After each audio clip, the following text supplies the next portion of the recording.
কালকে যে পাউরুটি এনেছিলাম শেষ সেটা? এজন্য রুটি বানিয়েছি। বলেই সে এক টুকরো রুটি ছিঁড়ে আলু ভাজি দিয়ে আদৃশের মুখে পুরে দিল। আদৃশ তা খেতে খেতে বলল, আমাকে দুপুরের দিকে একবার মনে করিয়ে দিও পাউরুটি আনার কথা। এভাবে সকালে রুটি পাউরুটি বানানো তোমার জন্য কষ্টকর হয়ে যাবে। 2-3 দিন আমার ডিউটি ছিল না, তাই তোমাকে হেল্প করতে পেরেছি। এখন তো আর পারবো না। এই বলতে বলতে আদৃশের রুটি খাওয়া প্রায় শেষ পর্যায়ে চলে এলো। একদম শেষ টুকরো রুটি তার মুখে দিয়ে মিম মিষ্টি হেসে বলল, পাউরুটি হলে এভাবে আপনাকে খাইয়ে দিতে পারবো না, তাই রুটি বানিয়েছি। আর এখন আমার এমনিতেও কোনো কাজ নেই, সারাদিন বাসায় বসে থাকা ছাড়া, তাই একটু রান্না বান্না করলে ক্ষতি কি? আচ্ছা, আমি প্লেটটা রেখে আসি। বলেই মিম রান্নাঘরে প্লেট রেখে হাত ধুয়ে নিল। এরপর রুমে এসে আদৃশের সোজাসুজি দাঁড়ালো সে। আদৃশের পরনের শার্টের বোতাম লাগাতে লাগাতে বলল, শুনুন, এখন আমি সব সময় বাসায় আছি, একা একা ভালো লাগবে না, তাই আপনার ডিউটি শেষ হওয়া মাত্রই চলে আসবেন। কোনো প্রকার দেরি করবেন না। আর হসপিটালে যদি কোনো প্রোগ্রাম থাকে সেক্ষেত্রে আমাকে আগে থেকে বলে রাখবেন, আমি খাওয়া দাওয়া করে ঘুমিয়ে পড়ব। আদৃশ মিমের এই মিঠা আবদারে মুচকি হাসল। মিমের কোমর ধরে নিচের সাথে মিশিয়ে নিয়ে জিজ্ঞেস করল, আর প্রোগ্রাম না থাকলে? মিম খানিকটা লাজুক হাসল। আদৃশের শার্টের এক অংশ মুঠোই ধরে তার বুকে মাথা ঠেকালো। বলল, খাবার রান্না করে আপনার জন্য অপেক্ষা করব। সবাই যেমন করে, একটু আদর্শ স্ত্রী হওয়ার চেষ্টা আর কি। আদৃশ মিমের কথাই হেসে ফেলল। বলল, এত আদর্শ হতে হবে না তোমাকে। দুপুরে ক্ষুধা লাগলে আমাকে ছাড়াই খেয়ে নেবে। দুপুরে দুজন সামনাসামনি বসে খাওয়া দাওয়া করব। এটাও চান না আপনি? আবার ক্ষুধা লাগলেও আমি আপনার অপেক্ষায় থাকব। আদৃশ পুনরায় হাসল। মিমের কপালে অধর ছুঁয়ে দিয়ে বলল, আচ্ছা, অপেক্ষায় থেকো। আর শোনো, তোমার একটা শাড়ি পরা ছবি দিও তো আমাকে। মিম ভ্রুকুচকে জিজ্ঞেস করল, কেন? আমার ছবি আপনার ফোনে নেই? সে আছে, আমি প্রিন্ট আউট করা ছবি চাইছিলাম। ওটা দিয়ে কি করবেন? আমার কাছে শাড়ি পরা অমন ছবি নেই। আদৃশ খানিক বিরক্তিতে মুখ দিয়ে সূচক উচ্চারণ করল। বলল, তাহলে আমাকে আবার দোকানে গিয়ে বের করতে হবে ছবি। কিন্তু আপনি ছবি দিয়ে কি করবেন? আদৃশ মিমের কপালে পুনরায় অধর ছুঁয়ে বলল, এই যে মানিব্যাগের ছোট্ট জায়গাটাতে রাখবো তোমাকে, যেন শত ব্যস্ততার মাঝেও তোমার মুখখানা একবার হলেও দেখতে পারি আমি। এই বলে সে শার্টের পকেটের উপর হাত রেখে বলল, ইচ্ছে ছিল এই বুক পকেটে রাখবো তোমায়, কিন্তু এমন হলে রোজ একই শার্ট পরতে হতো, নয়তো সব শার্টেই তোমার ছবি রাখতে হতো।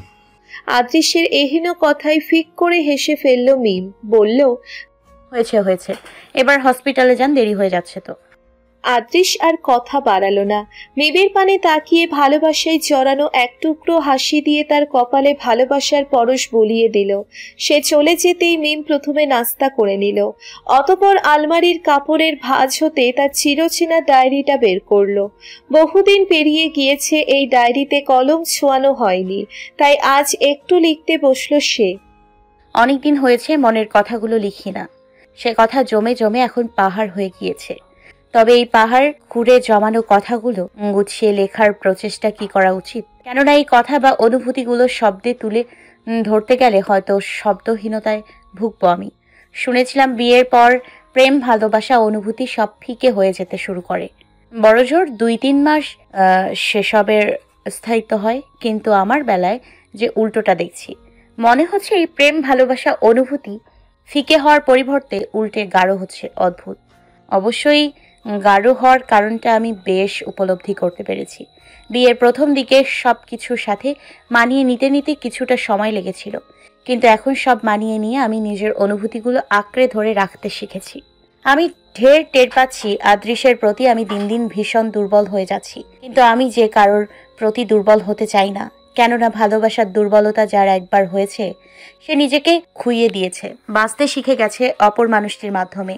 এ যেন এক অপর জীবের জীবন। আশ্চর্য, যে জীবন আমি কখনোই চাইনি, এখন সে জীবনটাই রোজ মোনাজাতে চাইছি আমি। কাউকে ভালোবাসলে বুঝি এতটা পরিবর্তন আসে কারোর মাঝে? আমি রোজ ভাবি আদৃশকে নিয়ে, রোজ ভাবি আমাদের এই সংসার নিয়ে, রোজ ভাবি আদৃশের যত্ন নিয়ে। মাঝে মাঝে ভাবি যদি কোনো অঘটন ঘটে যায় ছোট্ট এই জীবনে, তাহলে বাঁচবো তো আমি, নাকি এই দুনিয়াতে আমার অস্তিত্ব বিলীন হয়ে যাবে? হয়তো তখন শিরোনামে থাকবে একটি ছেলেকে ভালোবেসে নিজের অস্তিত্বই হারিয়ে ফেলল মেয়েটি। ভাবতে অবাক লাগে, কারোর মনে আমি ঠিক এতটাই জায়গা করে নিয়েছি যে সে আমাকে ছাড়া কিছুই বোঝে না। সে ভালোবেসে মানি ব্যাগের ওই ছোট্ট পকেটে আমার ছবি রাখে। নিজেকে তখন ভীষণ ভাগ্যবতী মনে হয়, ভীষণ। সময় গড়িয়ে যায় যেন চোখের পলকে। দেখতে দেখতে কেটে গেল প্রায় 1 মাস। এই 1 মাসে অদৃশ্য মিমের সময় কেটেছে সাধারণভাবেই। মিম সারাদিন বাসায় সময় কাটায়, আর অদৃশ্য সময় কাটায় হসপিটালে, ক্লিনিকে। বাকি যে সময়টুকু দুজনে একসাথে পায় সেই সময়টাতে তারা quality and quantity time spend করে। বাইরে একটু ঘুরতে নিয়ে যাওয়ার কথা থাকলেও অদৃশ্য কাজের চাপে মিমকে সময় দিতে পারে না। এতে অবশ্য মিমের মন খারাপ হলেও সে অদৃশ্যকে কিছু বলে না, কারণ সে জানে এসব তাদের ভবিষ্যতের জন্যই করা হচ্ছে। ব্যালকনিতে দাঁড়িয়ে দাঁড়িয়ে রাতের প্রকৃতি দেখছিল মিম। তার দৃষ্টিজোড়া অপেক্ষায় ছিল অদৃশ্যের। বাসার এই গলিতে আসা প্রতিটি হুটতোলা রিকশায় দৃষ্টি বুলিয়ে নিচ্ছে। এভাবে আধা ঘন্টা যাবৎ অপেক্ষার পর হঠাৎ দূর হতে তার বোধ হলো একটা রিকশায় অদৃশ্যকে দেখতে পেয়েছে সে। কিন্তু এ কি, তার সাথে একটা মেয়েও বসে আছে। অদৃশ্যের পাশে মেয়েটিকে দেখে মিমের বুকটা ধক করে উঠল। ক্ষণিকের জন্য যেন তার দম বন্ধ হয়ে এলো। মস্তিষ্কের নিউরনগুলোও ক্ষণিকের জন্য বিশ্রাম নিল বোধহয়। সে দেখল হুটতোলা রিকশায় অদৃশ্য একটি মেয়ে বসে আছে। দুজনে বেশ হাসাহাসি করে কথা বলছে। কয়েক সেকেন্ডের মাঝেই রিকশাটি তাদের বাসা পেরিয়ে পরের গলিতে চলে গেল। মিম সেখানেই থমকে দাঁড়িয়ে রইল কিছুক্ষণ। মস্তিষ্কে তখন হাজারো প্রশ্নের মেলা বসলো। মেয়েটি কে? এত রাতে মেয়েটি অদৃশ্যের সাথে রিকশায় কেন? তবে কি এত দিন ধরে যে বিশ্বাসের খুঁটি সে স্থাপন করেছে তা কি ভেঙে যাবে? অদৃশ্য কি তাকে চিরদিনের জন্য ছেড়ে দেবে? কই, কখনো তো অদৃশ্যের ব্যবহারে এমনটা মনে হয়নি। অদৃশ্য এমন করলে সে বাঁচবে কি করে? ভেঙে পড়বে তো সে। আর ভাবতে পারছে না মিম। কোনো মতে রুমে এসে বসলো সে। মিনিট 5-এর মাঝে হঠাৎ বাসার কলিং বেল বেজে উঠল। চমকে উঠল সে। টলমল পায়ে গিয়ে দরজা খুলল সে। দরজা খুলতেই অদৃশ্যের ক্লান্তি মাখা মুখখানা নজরে এলো। আচ্ছা, এই মানুষটা কি সত্যিই তাকে ধোঁকা দিচ্ছে, নাকি সম্পূর্ণটাই চোখ আর মনের ভুল? অদৃশ্য রুমে চলে এলো। মিমের মুখে কোনো হাসি নেই। সে নিরস্ব কঠোর কণ্ঠে জিজ্ঞেস করলো, রিকশায় মেয়েটি কে ছিল? অদৃশ্য তখন শার্টের বোতাম খুলছিল। হঠাৎ মিমের প্রশ্নের জবাবে সে জিজ্ঞেস করলো, কোন মেয়ে? তারপর হঠাৎ মনে এসেছে এমন ভাবে বলল, ও, জ্যোতি আপুর কথা বলছো? এই একটি প্রশ্নই যেন মিমের বুকের উপর হতে মস্ত বড় এক পাথর সরিয়ে দিল। সে আড়ালে নিঃশ্বাস ছেড়ে বলল, এটা জ্যোতি আপু ছিল? উনি কে? তুমি চিনবে না বোধহয়। উনি আমাদের মেডিকেলের সিনিয়র, আমার 3 ব্যাচের সিনিয়র। অদৃশ্যের কথাগুলো শুনে মিম ধীরে ধীরে স্বস্তি বোধ করছে, কিন্তু ব্যাপারটি অদৃশ্যকে বুঝতে দিল না সে। তবে কিছুক্ষণের মাঝেই তার নীরবতা ও দৃষ্টির অস্থিরতা দেখে অদৃশ্য ঠিকই বিষয়টি ধরতে পেল। অদৃশ্য তার কাছে এসে তার গালে হাত রেখে নরম স্বরে জিজ্ঞেস করলো, অন্য কিছু ভেবেছিলে তুমি? মিম নীরব রইল। দৃষ্টি লুকালো অদৃশ্য হতে। অদৃশ্য ছোট্ট এক নিঃশ্বাস ছাড়ল। সে নিশ্চিত হলো মিম জ্যোতি আপুর সাথে তাকে রিকশায় দেখে সন্দেহ করেছে। এতে খানিক ব্যথিতও হলো সে। তবে মিমকে জিজ্ঞেস করলো, এখনো বিশ্বাস করতে ভয় পাও? এখনো কি আমার উপর পুরোপুরি আস্থা আনতে পারোনি? মিম তৎক্ষণাৎ দৃষ্টি তুলল, অস্থির কণ্ঠে বলল, এমনটা না, আপনি আমাকে ভুল বুঝবেন না, কিন্তু এত রাতে একটা মেয়ের সাথে রিকশায় দেখে সত্যি আমার ভালো লাগেনি। যদিও আমি কিছুক্ষণের জন্য। সম্পূর্ণ বাক্যটি শেষ করতে দিল না অদৃশ্য। এর পূর্বেই মিমকে বুকে জড়িয়ে ধরে বলল, ইটস ওকে মিশমিশ, তোমার সন্দেহ করাটা স্বাভাবিক। এত রাতে একটা মেয়ের সাথে একটা ছেলের রিকশায় চড়া দেখলে অন্য কিছু ভেবে নেওয়াটা স্বাভাবিক মনে করছি, কিন্তু এছাড়া কোনো উপায় ছিল না, বুঝলি? জ্যোতি আপু প্রেগনেন্ট, 1 সপ্তাহ হলো হসপিটালে জয়েন করেছে। আজ নাইট ডিউটি ছিল, কিন্তু ওনার হাজবেন্ড ছিল শহরের বাইরে। এখন এত রাতে তো ওনাকে একা ছেড়ে দেওয়া যায় না। আর যখন শুনলাম ওনার বাসা আমাদের কাছেই, তখন ওনাকে পৌঁছে দেওয়ার সিদ্ধান্ত নিলাম। আচ্ছা বলো তো, এখানে কি আমার সিদ্ধান্তটা ভুল ছিল? মিম অদৃশ্যকে ছেড়ে দাঁড়ালো। ছোট্ট করে নিঃশ্বাস ছেড়ে বলল, না, ভুল ছিল না। আপুর এই অবস্থায় রাতে বাসায় পৌঁছে দিয়ে ভালো করেছেন, কিন্তু আমি কি করব বলুন তো? আমি ভীষণ কষ্ট পেয়েছি ওনাকে আপনার পাশে দেখে। উল্টাপাল্টা অনেক কিছু ভেবে নিয়েছিলাম। আচ্ছা শুনুন, আমাকে প্রমিস করুন কখনো উল্টাপাল্টা কিছু করবেন না। হ্যাঁ, এমনটা করলে আমি সত্যি বাঁচতে পারবো না। বলেই মিম অঝরে কেঁদে দিল। আদ্রিস সাথে সাথে গিয়ে তাকে জড়িয়ে ধরল, তার পিঠে আলতো চাপড় দিয়ে বলল, পাগল মেয়ে, বলে কি বাঁচবে না কেন? এসব কথা বলতে হয় না। আর আমি প্রমিস করছি এমন অঘটন কখনো ঘটবে না। মিম আদ্রিসকে জড়িয়ে ধরে জিজ্ঞেস করলো, সত্যি প্রমিস তো? হ্যাঁ সত্যি প্রমিস। একটা মেয়ে আর যাই কিছু ভাগাভাগি করুক না কেন, স্বামীর ভাগ সে কখনোই কাউকে দেবে না, এটা জেনে রাখুন আপনি। বলেই সে ঈষৎ ফুপাতে লাগলো। আদ্রিস তার পিঠে হাত বুলিয়ে দিতে দিতে বলল, এই যে জেনে রাখলাম আমি। মিম আর কথা বলল না, আদ্রিসকে সেভাবে ধরেই দাঁড়িয়ে রইল। 2 মাস পর মিমের ফাইনাল প্রফের রেজাল্ট বের হলো। 3 সাবজেক্টেই পাশ করলো সে, অর্থাৎ এক চান্সেই প্রপ পাশ করলো সে। আদ্রিস ও মিম একসাথেই রেজাল্ট দেখলো। রেজাল্ট পাওয়ার সাথে সাথেই আদ্রিস মিমকে জড়িয়ে ধরে উচ্ছ্বসিত কণ্ঠে বলল, congratulations my dear wife, last you are a doctor. বলেই তাকে ছেড়ে দিয়ে বলল, শেষমেশ নামের পাশে ডাক্তার বসাতে পারছেন মিসেস ডাক্তার Umme Mim. How are you feeling? প্রচন্ড খুশিতে মিমের চোখের কোণে পানি চকচক করছে। সে হাসি মুখে বলল, আই এম ফিলিং লাকি। আমার 5 বছরের সংগ্রাম শেষ হলো। যে নামের পাশে ডক্টর শব্দটা বসতে এত কষ্ট করেছি, শেষমেশ সে উপলব্ধিটা পেয়েছি আমি, আলহামদুলিল্লাহ। আমি আব্বু আম্মুকে জানাই। বলেই সে তার বাবা মাকে কল করে জানালো এই সংবাদটি, আর আদ্রিস জানালো তার বাবা মাকে। দুজনের বাবা মার সাথে কথা শেষ হলে দুজন ব্যালকনিতে গিয়ে বসলো। আকাশটা শেষ বিকেলের ছোঁয়ায় স্বর্ণালী রূপ ধারণ করেছে। নীল মেঘের সাথে আলপনা আঁকছে লালচে কমলা মেঘ। প্রকৃতিটা ধীরে ধীরে দারুণ উপভোগ্য হয়ে উঠছে। আদ্রিস মিমকে জিজ্ঞেস করলো, কি চাও রেজাল্ট উপলক্ষে? জানি না, একটু ভেবে নিই তারপর বলি। পরের সময়ের জন্য ভাবো, আজকে ডিনার ডেটে চলো। মিম ভ্রুকুচকে তাকালো, জিজ্ঞেস করলো, এত সাদামাটা গিফট, যদি না যাই ডেটে? না গেলে আর কি, তোমার জন্য এখানেই ডিনার ডেটের আয়োজন করব। একটা রোমান্টিক ক্যান্ডেল লাইট ডিনারের আয়োজন করব। আর কম মনে হচ্ছে? আচ্ছা, তাহলে তোমার জন্য একটা সুন্দর কালো শাড়ি আনবো, গোলাপের পাপড়ি দিয়ে রুম সাজাবো। এরপর? তারপর তোমার প্রশংসায় মত্ত হব আমি। তোমার চোখে চেয়ে থেকে মুগ্ধ হব, তোমার রূপের প্রশংসা করব, একটা স্লো সং এ নাচবো, তোমার কপালে একটা চুমু দিব। বাহ, এত প্ল্যানিং! যেন ওয়াইফ না গার্লফ্রেন্ড আপনার। কেন, ওয়াইফের সাথে বোধ হয় এমন করা যায় না? যায় তো, তবে এসব সাধারণত গার্লফ্রেন্ডের সাথেই বেশি করে ছেলেরা যেন পটে যায়। এই বলেই সে ঠোঁটের কোণে চাপা হাসি রেখে ভ্রুচোরা কুচকে জিজ্ঞেস করলো, এক মিনিট, আপনি আমাকে পটাতে চেষ্টা করছেন না তো? আদ্রিস বাঁকা হেসে মিমকে বাহু ডোরে আবদ্ধ করে বলল, তোমাকে পটানো কি আছে, তুমি তো আমারই। এই মিম শুধু আদৃশের। রেজাল্ট দেওয়ার 1 সপ্তাহের মাঝে ওরিয়েন্টেশনের মাধ্যমে ইন্টার্নিরা হসপিটালে জয়েন করলো। ইন্টার্নি ডিউটি রোস্টারে প্রথম 4 মাসের জন্য মিমের ভাগে পড়ল মেডিসিন ডিপার্টমেন্টের ডিউটি। যেহেতু মেডিসিনে ডিউটি পড়েছে, সেহেতু আদ্রিস চাইলেও প্রথমেই যেন কার্ডিওলজিতে মিমের ডিউটি প্লেসমেন্ট হয়। কিন্তু অনেক অনুরোধের পরও কার্ডিওলজিতে কারোর প্লেসমেন্টই দেওয়া হলো না। আপাতত কার্ডিওলজি গত বছরের ইন্টার্নিদের হাতেই রয়েছে। এখন নতুন ইন্টার্নিদের মেডিসিনের ইউনিট হিসেবে ভাগ করে দেওয়া হচ্ছে।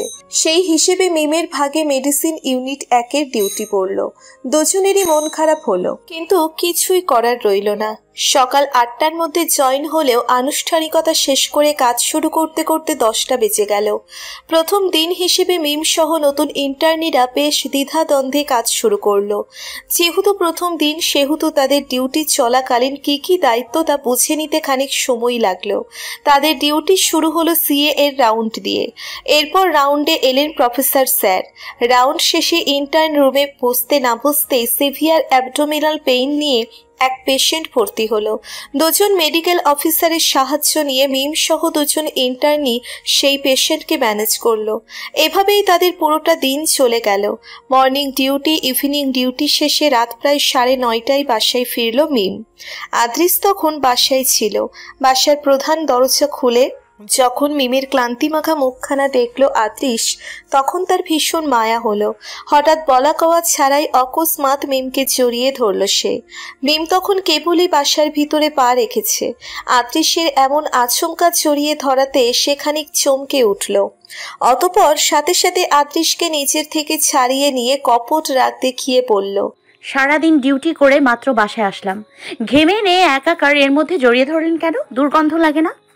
আদ্রিশ হেসে উঠল, বলল, ওসব দুর্গন্ধ নাকে লাগে না। এই যে সারাদিনের একটা ক্লান্তি ভাব ছিল তোমার চেহারায়, সেটা আমার জড়িয়ে ধরার পরপরই তো শেষ হয়ে গেল। কি হলো না? মিম ঠোঁট চেপে মুচকি হাসল, বলল, হয়েছে হয়েছে, এসব একদিনেই করবেন জানা আছে, রোজ কি আর সেই ইচ্ছা থাকবে নাকি? আদ্রিস ততক্ষণে বাসার দরজা আটকে দিয়েছে। মিমের পিছু পিছু যেতে যেতে সে বলল, তুমি যদি চাও তাহলে রোজ বাসায় আসার পর এভাবে জড়িয়ে ধরবো তোমাকে। চাও এমনটা? মিম রুমে এসে পরনের অ্যাপ্রন খুলতে খুলতে মৃদু হাসির সহিত ক্লান্তিমাখা কণ্ঠে বলল, সারাদিনের ক্লান্তি যদি এক নিমিষেই এভাবে গায়েব করা যায়, তাহলে এই সুযোগ সুবিধাকে না চাইবে বলুন? আচ্ছা, বুঝলাম তোমার কথা। এবার তাড়াতাড়ি ফ্রেশ হয়ে নাও, একসাথে রাতের খাবার খাবো। রান্না করেছি তোমার জন্য।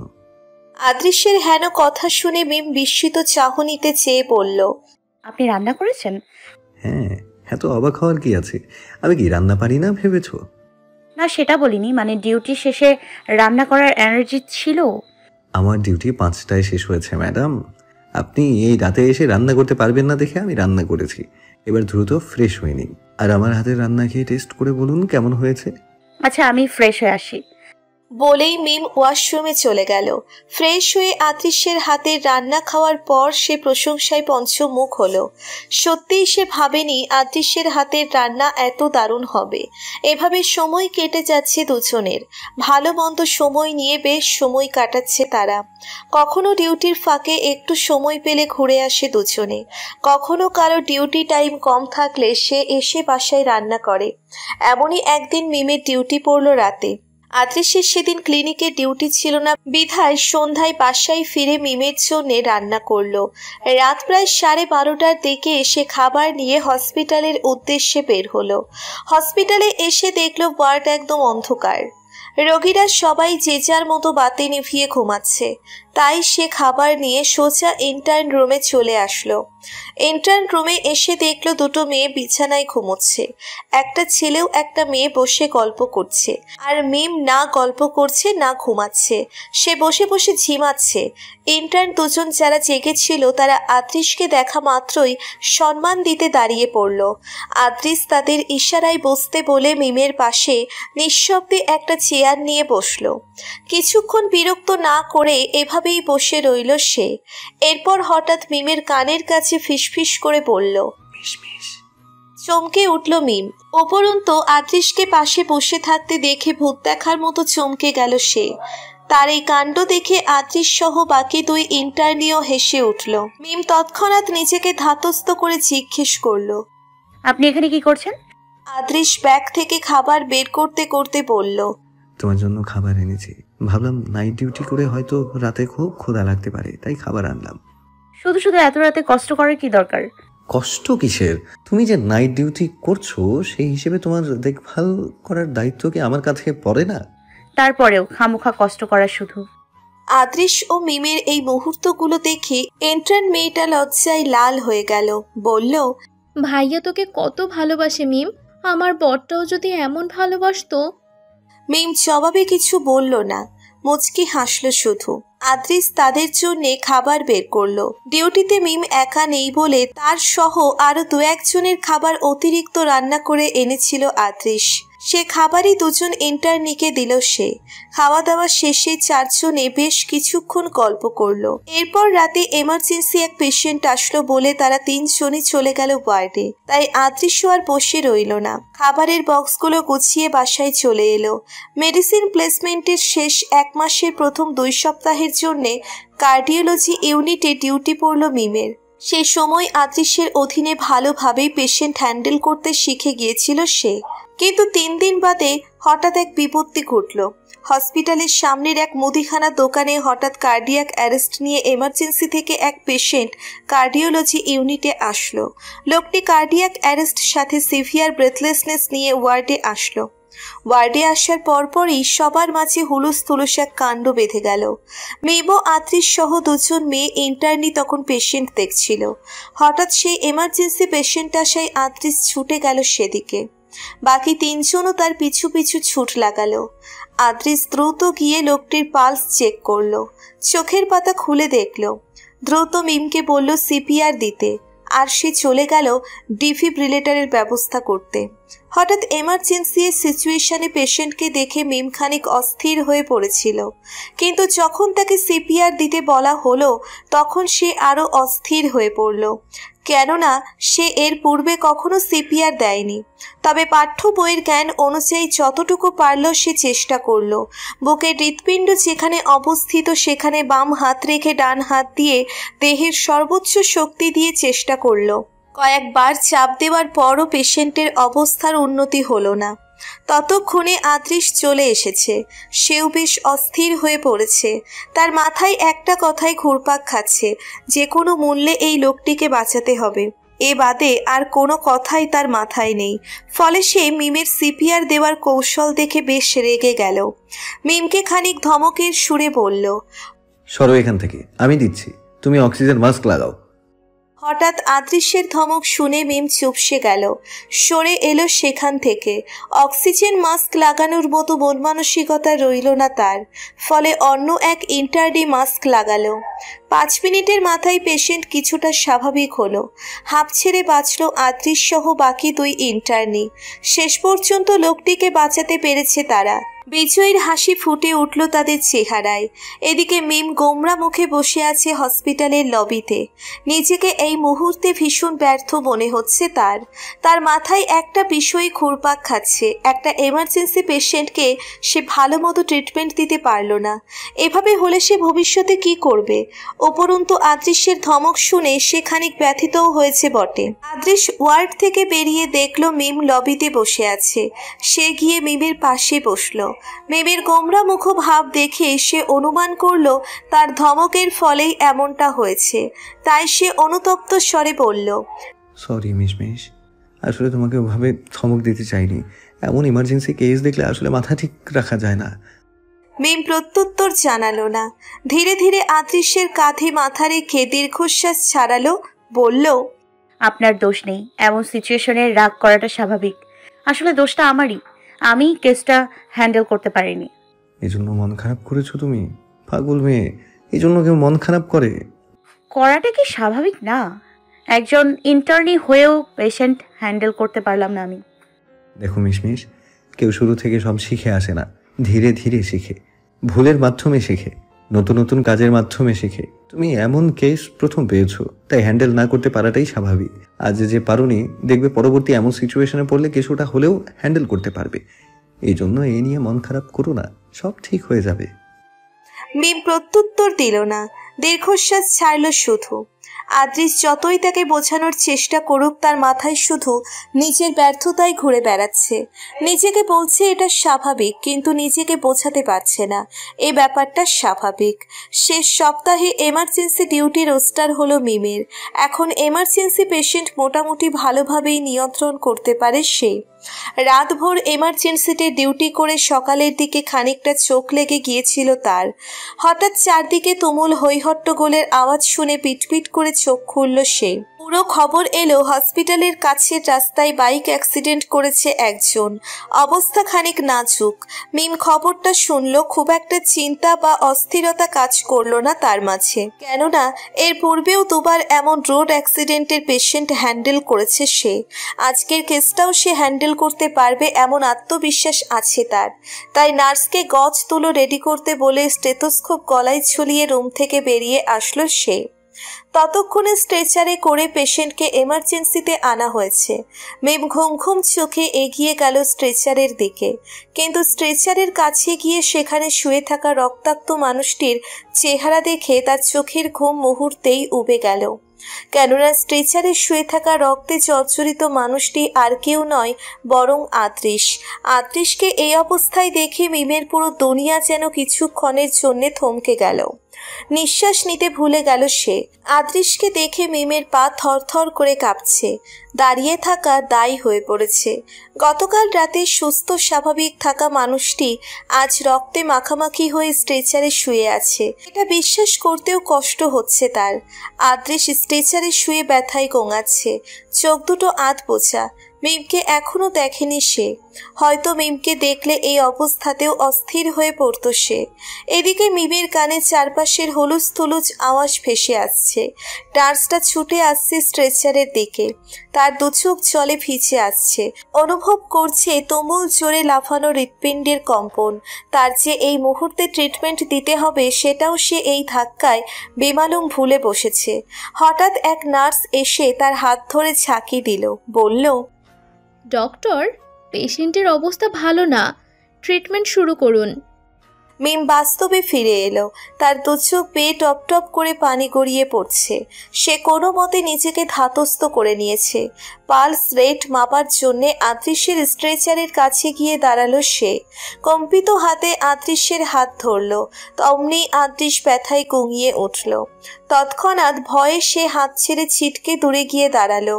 ওদিকে নার্স তার এই কাণ্ড দেখে ভীত হলো, ভাবলো ডাক্তারের এই কাজে যদি এই রোগী মারা যায় তাহলে সব দোষ তাদের সবার ঘাড়ে পড়বে।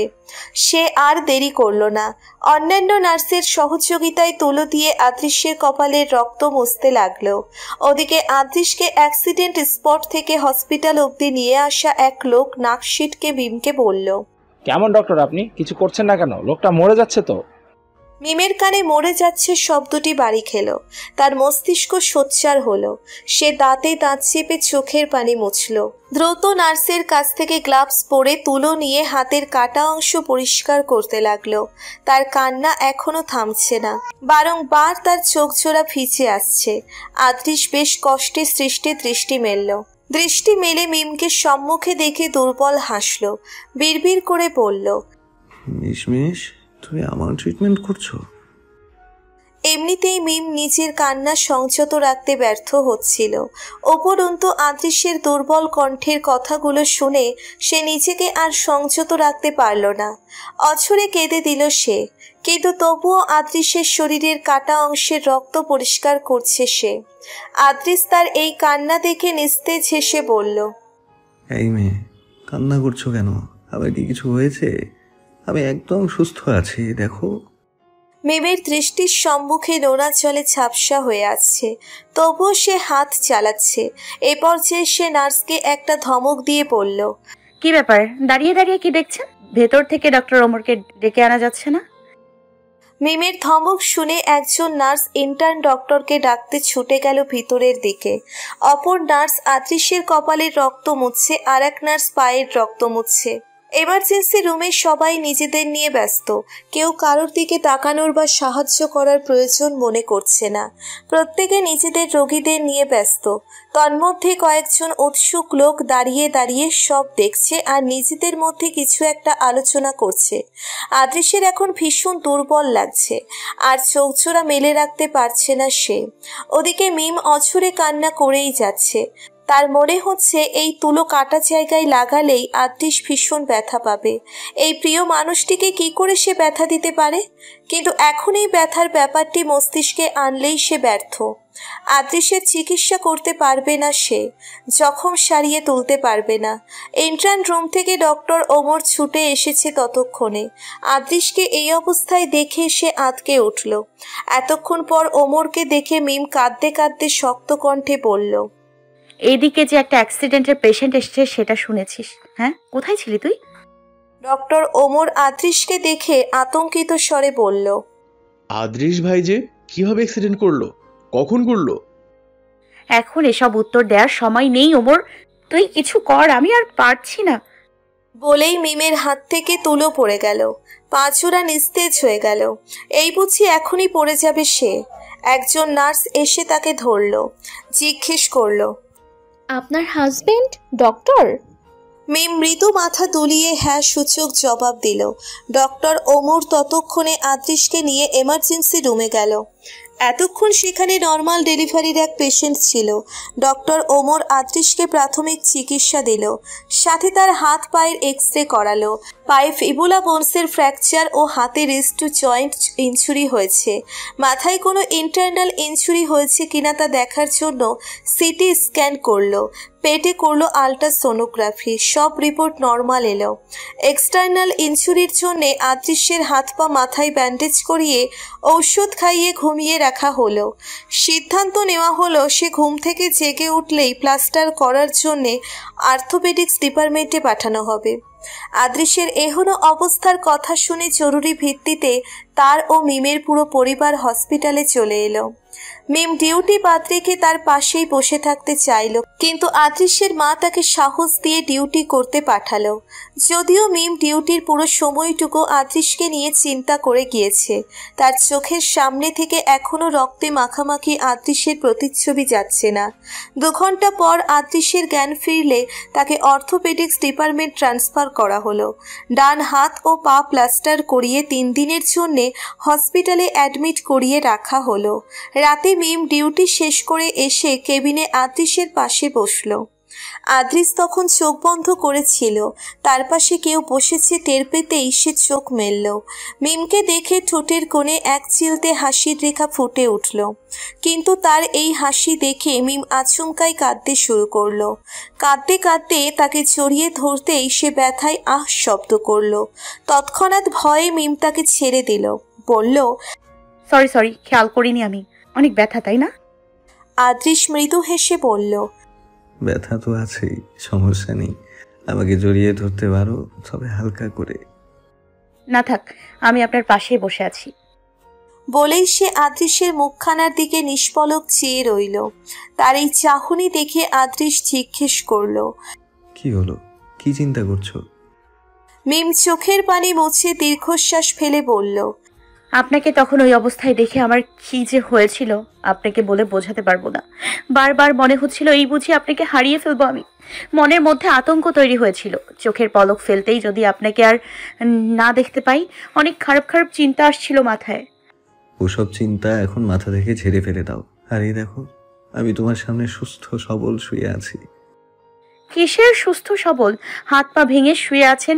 40 দিন এমন হাত পা নিয়েই চলতে হবে আপনাকে, আর বলছেন ওইসব ভুলে যেতে? বিশ্বাস করুন, ওই সময়ের প্রতিটি মুহূর্ত আমার মৃত্যুর আগ পর্যন্ত মনে থাকবে। নিজ হাতে আপনার শরীরের রক্ত মুছেছিলাম আমি, সে সব কিছু কি করে ভুলবো?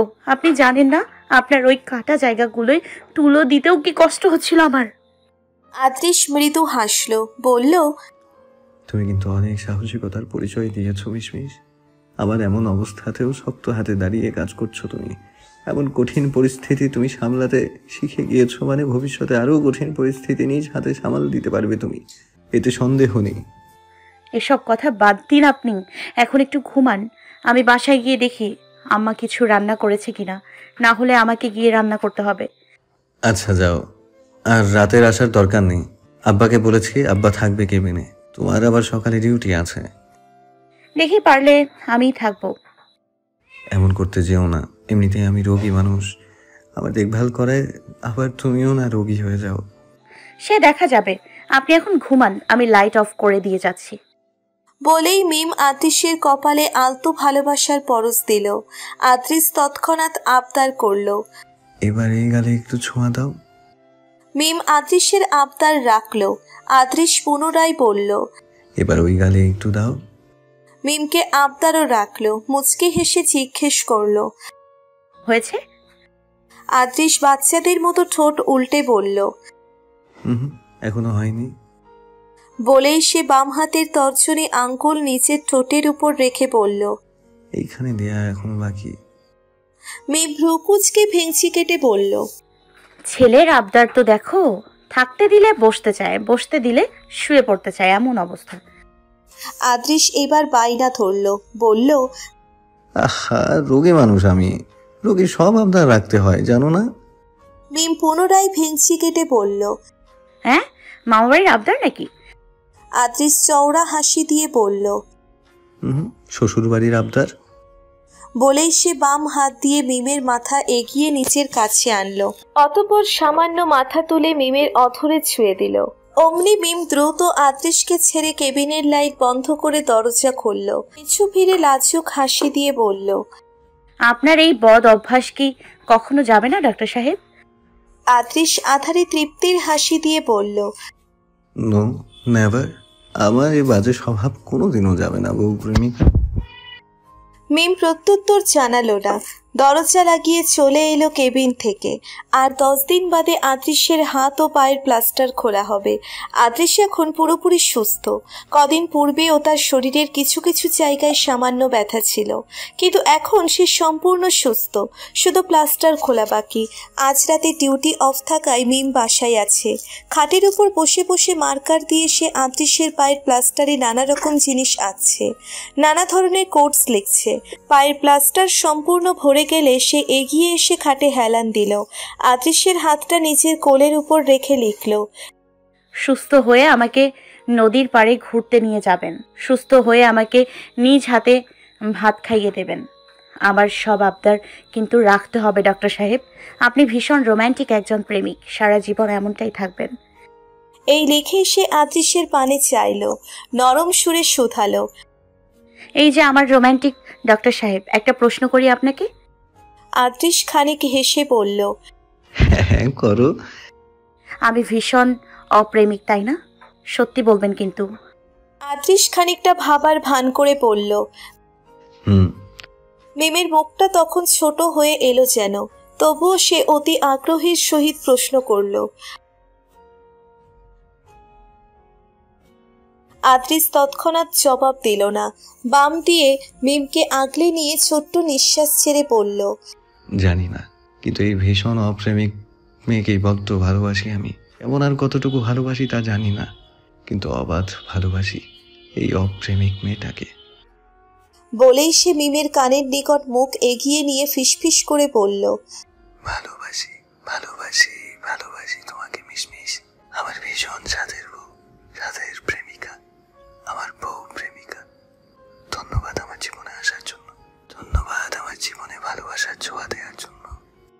মিম লজ্জায় মুচকি হাসল, উঠে গিয়ে আদৃশকে জড়িয়ে ধরল, তার কানের কাছে ফিসফিস করে বলল, আমিও তো আপনাকে ভীষণ ভালোবাসি ডাক্তার সাহেব। ধন্যবাদ আমার জীবনে এসে আমার ভরসার পাত্র হওয়ার জন্য, আমাকে এতটা ভালোবাসার জন্য, আমাকে এভাবে আগলে রাখার জন্য।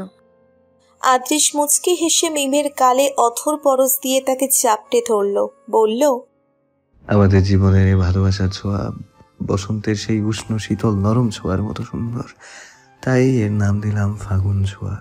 আমি একটা স্মৃতির ডায়েরি লিখতে বসবো, যার শিরোনাম পাতায় বড় বড় অক্ষরে লেখা থাকবে ফাগুন ছোঁয়া, আদৃশ ও মিমের প্রেমের ছোঁয়া, ফাগুন ছোঁয়া।